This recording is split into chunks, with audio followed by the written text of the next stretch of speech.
मेरे देश की महान नारियों की गाथा में आज हम बात करेंगे पद्मिनी की।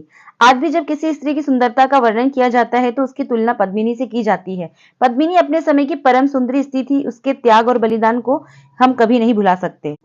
पद्मिनी चित्तौड़ के राणा रत्न सिंह की पत्नी थी, वह बहुत सुंदर थी। उनकी सुंदरता के चर्चे दूर दूर तक फैले हुए थे। दिल्ली में उन दिनों बादशाह अलाउद्दीन खिलजी का शासन था। वह बहुत ही क्रूर और निरंकुश शासक था। उसके अत्याचार से जनता पीड़ित रहती थी। अलाउद्दीन खिलजी ने रानी की सुंदरता का वर्णन सुना, वह उसे पाने के लिए व्याकुल हो उठा। राजा रत्नेश के पास प्रस्ताव भिजवाया कि रानी को भिजवा दे। राजा रत्नेश ने कहा, चित्तौड़ का एक एक राजपूत अपनी रानी की रक्षा के लिए जान की बाजी लगा देगा।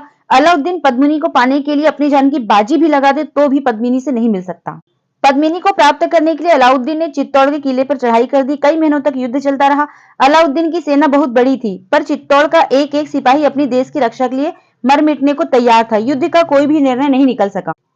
अंत में अलाउद्दीन ने राणा रत्न सिंह से यह प्रस्ताव रखा कि पद्मिनी की केवल एक झलक दर्पण में दिखा दे, यह वापस दिल्ली लौट जाएगा।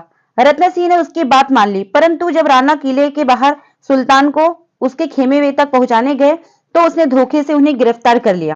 पद्मिनी को यह संदेश भेजा कि यदि वह दिल्ली के रनिवास में आ जाए तो रत्न सिंह को मुक्त कर दिया जाएगा। अलाउद्दीन की यह बात सुनकर रानी का खून खौल उठा। वह एक राजपूत स्त्री थी, परंतु उसने चतुराई से काम लिया। उसने अलाउद्दीन की यह बात मान ली, परंतु साथ ही उसके पास अपनी कुछ शर्तें भिजवाई। पद्मिनी ने कहलवाया कि जब वह सुल्तान से मिलने आएगी तो अपने साथ कुछ सेविकाओं को लेकर आएगी। पहले वह राजा रत्नसेन से मिलेगी। अलाउद्दीन ने उसकी यह शर्त मान ली।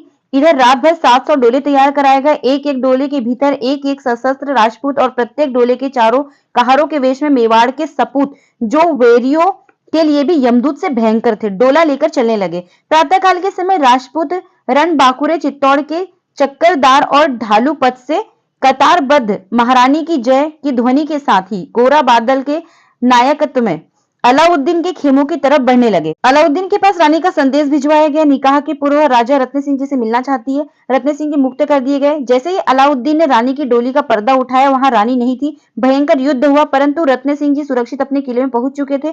गोरा बादल ने शत्रु की सेना के छक्के छुड़ा दिए, परंतु अलाउद्दीन हार मानने वाला नहीं था। कुछ ही दिनों बाद उसने फिर से चित्तौड़ पर हमला कर दिया।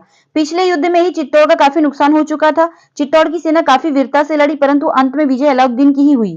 पद्मिनी ने जब यह समाचार सुना तो उसने शत्रु के हाथों में पड़ने से मर जाना बेहतर समझा। रानी ने तथा किले की अन्य स्त्रियों ने जलती चिता में कूदकर अपने प्राणों की आहुति दे दी।